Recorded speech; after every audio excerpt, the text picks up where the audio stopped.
Good evening, barflies and lounge lizards, and welcome to the Atomic Snack Bar. And tonight we'll be discussing 3 random obscure monster movies. And first up we have The Terror Within from 1989. Directed by Terry Knotts, The Terror Within is a post-apocalyptic sci-fi creature feature. And it tells the story of a small group of survivors, including the singer for Crocus, trying to survive after a mysterious plague has decimated much of the world. So this is clearly what happened after the Screaming in the Night video ended.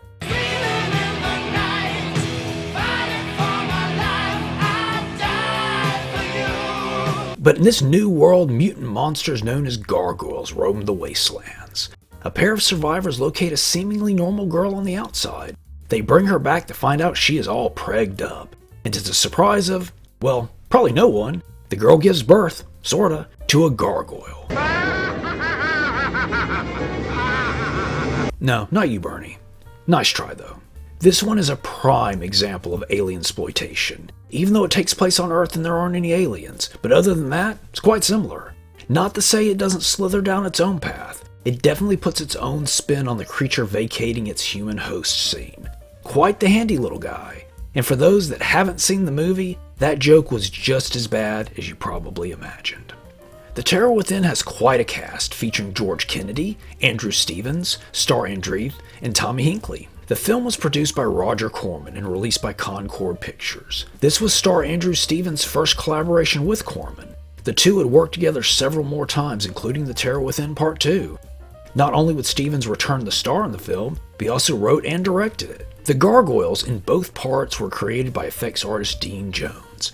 Jones has some killer stuff on his resume, including Transylvania Twist, Blue Velvet, and, ready for it, Star Trek VI. Man, I dig me some Star Trek VI. Speaking of, I also saw that he was credited for makeup on 86 episodes of Deep Space Nine. The gargoyles themselves were played by Jack Van Landingham and Joel Corso. Van Landingham was a martial artist and actor who appeared in a few of the witchcraft movies. Corso was mostly a driver and only appeared in one other film. I've always dug The Terror Within. I actually saw it at the theater as a kid on a Sunday. There was just something strangely exciting about seeing a movie on a school night. Next up we have Moon of the Wolf from 1972. Directed by Daniel Petrie, Moon of the Wolf is a made-for-TV werewolf movie. But what makes this one kind of stand out is it doesn't feel like a werewolf movie. It's more like a murder mystery whodunit kind of deal, and the who just happens to be a werewolf. And it tells the story of a murder in a small Louisiana town. Almost immediately, theories run wild and fingers are pointed, and it's up to the local sheriff to get to the bottom of things, which, obviously, is a werewolf. And I'll leave it at that. Being a mystery, I don't want to spoil anything. The film stars the fugitive himself, David Jansen, and Barbara Rush of It Came From Outer Space as our leads. But it also features Bradford Dillman of Escape from the Planet of the Apes, Jeffrey Lewis, and Royal Dano. So it's a solid cast with a Planet of the Apes connection. Moon of the Wolf premiered on September 26, 1972 on the ABC Movie of the Week. It was based on the novel of the same name by writer and reporter Les Whitten. His story, The Progeny of the Adder, was supposedly the inspiration for Kolchak the Night Stalker. But as always, I am not to be quoted on that one. As for the effects in the film, I wasn't able to find who actually did the werewolf makeup. And speaking of, I know it looks a lot like those werewolf makeup kits you used to see at Kmart, similar places back in the day, but I find it really charming. And man, do I miss Kmart. That was the go-to Halloween section when I was a lad. When I was still living in Hollywood, I would drive to Burbank just to go to Kmart. But this episode isn't about Kmart. Well, other than the secret ways, it's actually all about Kmart. Moon of the Wolf was shot in Louisiana, so it not only has that 1970s made-for-TV vibe I dig so much, but it also has that great low-budget regional film feel as well. I like this one quite a bit.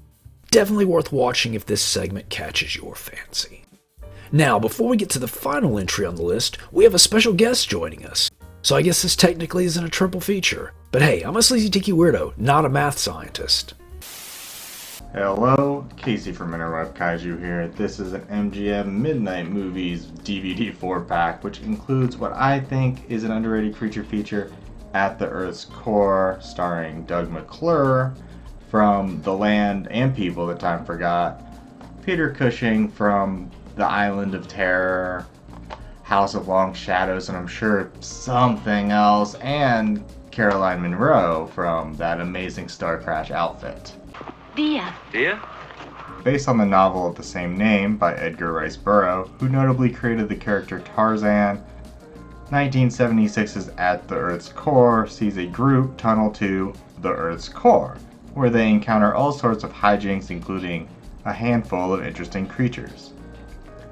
Almost Gappa-like humanoid beaked reptilian looking thing, mole-ish people, carnivorous plants, a fire breather, giant bipedal boar monsters who fight each other, and the Mahar, who also remind me of Gappa, but with Gauss wings. And this guy.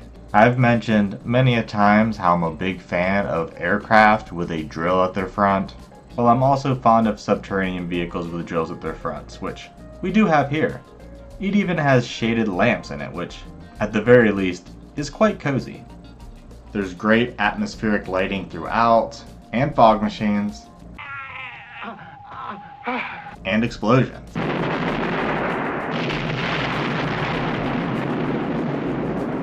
So if anyone wanted a British 70s journey to the center of the earth but not filled with practical creatures, I would recommend At the Earth's Core. And do check out his channel. The rumors about it making your chest hair fall out are mostly untrue. And last up we have Night of the Bloody Apes from 1972. Sorta. Co-written and directed by Rene Cardona, Night of the Bloody Apes is a Mexican creature feature with just a touch of professional wrestling. And it tells the story of a scientist who transplants a gorilla's heart into his son in order to cure him of a disease. And it seems to work. Unfortunately though, the son transforms into an ape-faced creature and goes on a little rampage. He's a polite rampaging mutant though, taking the time to cover the nude lady's waist with a towel. Not that I can show you that, or the less than polite behavior that follows after. There's also a police officer investigating the case that just happens to be dating a very nicely dressed luchadora. But the real mystery of the film is what's this little guy's story? Fancily dressed, picking up a mysterious package in the middle of the night, whistling like that? He was up to something. Heck, even the bloody ape didn't want to mess with him. Now, this is about the part where I usually go through the cast. But I'm going to do you all a solid and not even try to pronounce these names. No one who isn't a masochist wants to hear that. But I did want to mention that the gentleman who played the bloody ape, because there was actually only one, also played several roles in Santo and Blue Demon vs. the Monsters, including the Cyclops. Director Rene Cardona was no stranger to mixing monsters with lucha libre, having directed Wrestling Women vs. the Aztec Mummy and the Batwoman. Night of the Bloody Apes is a remake of Cardona's own The Wrestling Women vs. the Killer Doctor aka Doctor of Doom, which features more focus on the luchadora. Night of the Bloody Apes was co-written by Cardona's son. It was released in 1969 in Mexico under the translated title of The Horrible Beastman. The English language version wasn't released until 1972, and for my UK peoples, this was a video nasty. This is a cool little creature feature with a bit of gore and a nice helping of sleaze. It also features a monster running around in his pajamas. You don't see that every day. And that's all the time we have for this weekend, but before we go, I wanted to ask what everyone thought of my video about gargoyles from 1972. Gargoyles, schmargoyles. Well, that's rude. I thought that episode was pretty darn okay. And I know I was really stretching it on that joke, but they can't all be winners. Kmart. Dollar Day. Slashed prices. Kmart price. On hundreds of items throughout the store. Your savings store. Extra savings. Kmart savings. In every department during Dollar Day. At Kmart. Check your newspaper supplement for the prices. Oh, prices. And save. Save during Dollar Day. Dollar Days. Now through Saturday. At Kmart.